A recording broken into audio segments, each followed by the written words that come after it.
Last night, Democrats enjoyed comfortable wins in the Virginia and New Jersey's governor races and made significant gains in Virginia, Georgia and Washington's state legislatures, among other legislative victories across the country.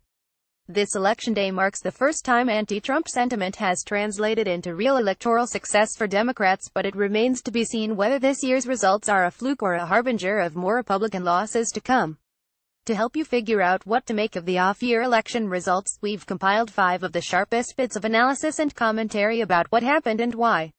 The GOP's suburban nightmare first, a big picture read. Back in June, Politico's Charlie Madijan took a look at the demographic and cultural shifts that ended up delivering suburban areas, once a Republican stronghold, to Democrats. Last night, what happened in between Reagan and Trump. These suburbs gradually came into political alignment with their neighboring cities, moving the longtime antagonists towards something like a metropolitan alliance. At roughly the same time, the GOP largely gave up on competing among minorities and in the most densely populated areas. The new GOP iteration differs in at least one important way from the one that dominated the suburbs in the Reagan years. It is now a conservative party that rejects metropolitan values, rather than a metropolitan party that embraces conservative values. Politico Slate's Jamel Bowie analyzes the failure of the Republican strategy in Virginia and New Jersey of stoking white resentment by scapegoating immigrants and non-white Americans, and argues that this means Republicans will have to go back to the drawing board if they want a fighting chance in 2018. Trumpism without Trump is just a euphemism for the politics of white identity, for campaigns tuned to white racism and designed to stoke white racial resentment. This politics consumed the last weeks and months of the Virginia election, and its decisive defeat is one of the most important outcomes of Tuesday's voting. Had either Republican won, or come close, other Republicans would have taken note, charging into 2018 with campaigns aimed at the same kind of voters, with the same kind of message, with the same basic goal to obscure an otherwise unpopular agenda with targeted appeals to white racism. Slate Democrats cheer, but they may have to do better in 18. The Upshot's Nate Cohn explains that last night's results don't necessarily forecast a Democratic sweep in 2018. This year's big elections were held in relatively favorable districts and states, while next year's will take place on less friendly territories. The political divisions of the 2016 presidential election wound up working pretty well for Democrats in Virginia, a highly educated state. But that might not be the case for Democrats in a lot of the rest of the country.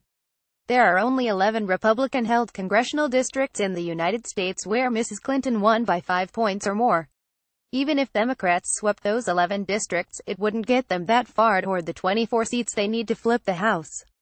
To my surprise, it's not obvious that a rerun of the Virginia House of Delegates election on a national scale would yield Democratic control of the House. Without greater strength in areas that supported Mr. Trump, it would still be a toss-up. The New York Times. The fundamentals favor Democrats in 2018. Meanwhile, the other stats-driven Nate Silver delves into last night's results and argues that Democrats still have a decent shot at taking over the House in 2018, despite unfavorably gerrymandered districts and their unpopularity among the white working-class. Democrats have quite a few pathways toward winning the House that rely primarily on middle-class and upper-middle-class suburban districts, plus a few districts with growing non-white populations. Many of these are in coastal states or in blue states, including 4 of them in Virginia, 4 in New Jersey, 4 in Illinois, 5 in New York and 8 in California, according to Cook Political Reports list. It might not be advisable for Democrats to only target these sorts of districts. History suggests that parties usually benefit from competing ambitiously in all sorts of districts and seeing where the chips fall. But it's plausible for them to do so and reclaim the House. 538. The anti-Trump wave has come, and Republicans can't stop it. Jonathan Chait points out that last night's sweeping results make Republicans plan to cut taxes for corporations and the very wealthy even more politically unwise. What is remarkable is that the Republican plan to avert this catastrophe is to inflict economic hardship on these very constituents. The party has convinced itself that the solution to its unpopularity is to vote through an unpopular plan to combine tax cuts for corporations and rich people with tax increases on a large minority of the middle class. The highest doses of fiscal pain of the Republican plan would be concentrated on upper-middle-class voters who live in blue states, like, say, New Jersey, New York, and California. Republicans believe regressive tax cuts hold the solution to any problem. The economy is too slow, the economy might become slow in the future, the surplus is too high, there's a war, etc.